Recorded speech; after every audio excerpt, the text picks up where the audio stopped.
Hello again. I watched the ending live stream on YouTube, and it looks like Vichy he played that way too quickly. This knight f1 here, so he must have just missed this easy tactic here to take the queen. After bishop f1, as we've seen, the game is equal with correct play here, because as we saw, he can sack here, and then because there is no pawn here anymore, he could cover with the bishop here.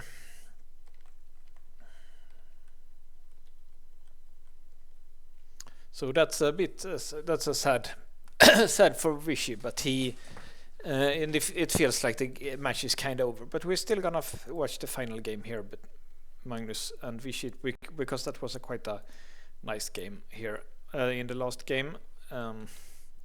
This time Vichy does a Sicilian that he should have played a few games ago, actually, to not go into the Berlin with black. And Magnus here, he plays, I think this is isn't this the Rosulimo? No, it's not. It's bishop b5 check, and this one here, yeah. I have bad memories. I played this lost a lot of times for black. I used to play this one, but it's apparently it's also good to play like Vichy does here. The computer prefers this. And then c4. It would also be possible to not play c4 style. So if you take, then okay, so you can take, interesting, you can play like, okay, so even a pawn down this kind of an endgame is apparently fine, because I thought this maybe it's not everyone's cup of tea to play this structure, but if it's fine to take with the bishop here, then that's fine. Apparently this one counterattack here is also fine.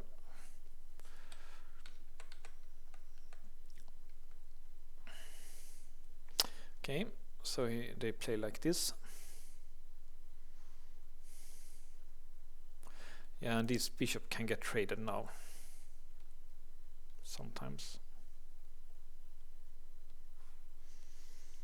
So this is quite an even position here. Not good for Vichy, who needs to win this game to stay in the match. But maybe he's already like given up, like that he would win 3 games in a row against Magnus was just very unlikely.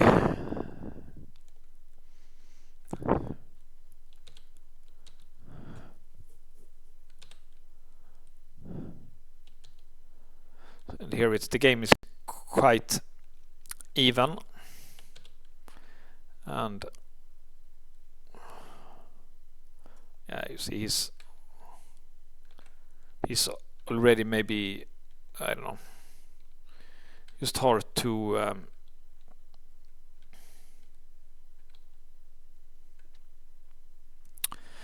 it's like a hard position to do so much for black, because you kind of want to play b5 or d5 sometimes, but if white is careful, he can prevent it, and then it's hard for black to find an active plan. And here apparently he plays inaccurate. Would have been better to play here.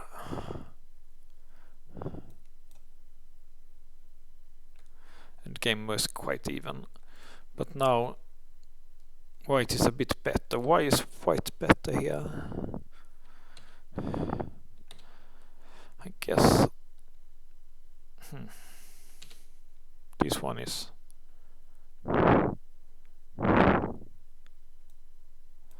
because it allows, maybe it's f4 and then e5 is a kind of a threat, the way black has positioned his pieces. Okay, so now white is winning here after e5, but here apparently white made a huge blunder. Okay, after knight c3, yeah, there's just not easy for black to get out of this pin here. It's just not easy to get out of it.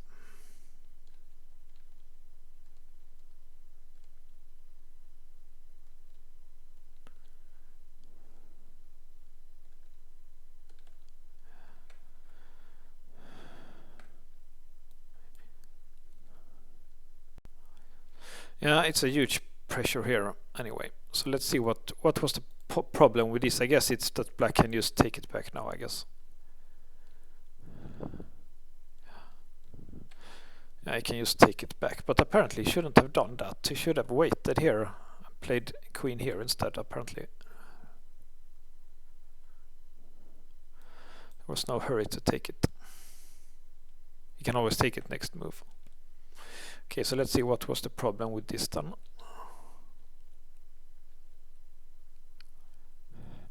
Okay, the problem is that black doesn't want to trade queens because in an endgame, white has this. I talked about this many times. Magnus used to use this pawn majority here to create a passer with great effect.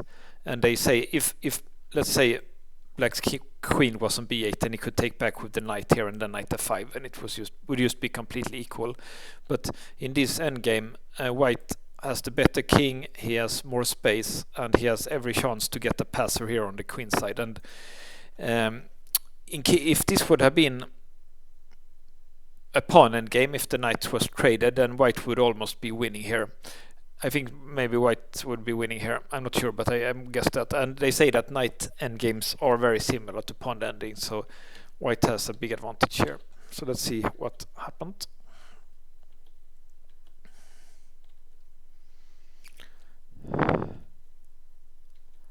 So even if, okay, it's still good for white. Okay, and here he makes a big mistake that loses the advantage. He needed to do knight d2. Why?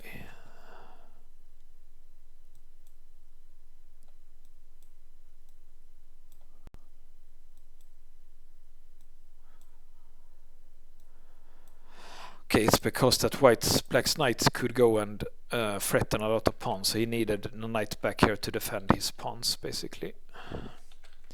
Okay, so let's see what happened. He went here, then check. Why not here?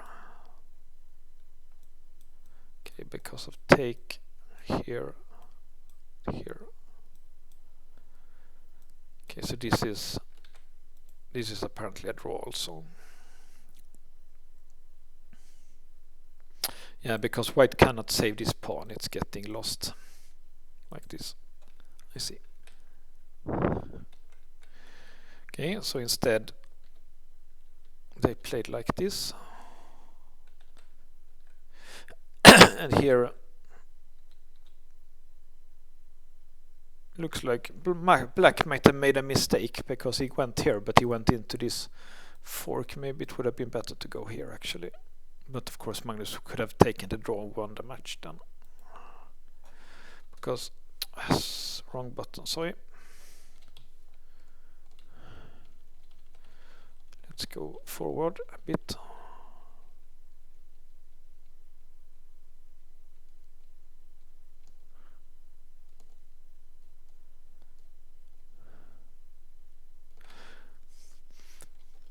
And he wins that pawn, but it's still a draw. Actually, it's a bit dangerous. This knight looks lost now. This knight looks lost, but apparently it's still a draw here.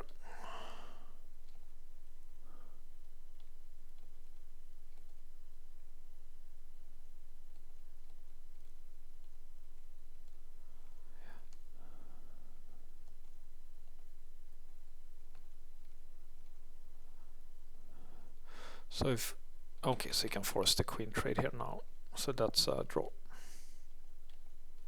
Okay, so congratulations to Magnus to become world champion, and Wishy underperformed a lot in this match. I think, if I remember correctly, Wishy will win the candidates tournaments and get a new chance to get world championship title back in 2 years. It will be interesting to follow the development of Magnus.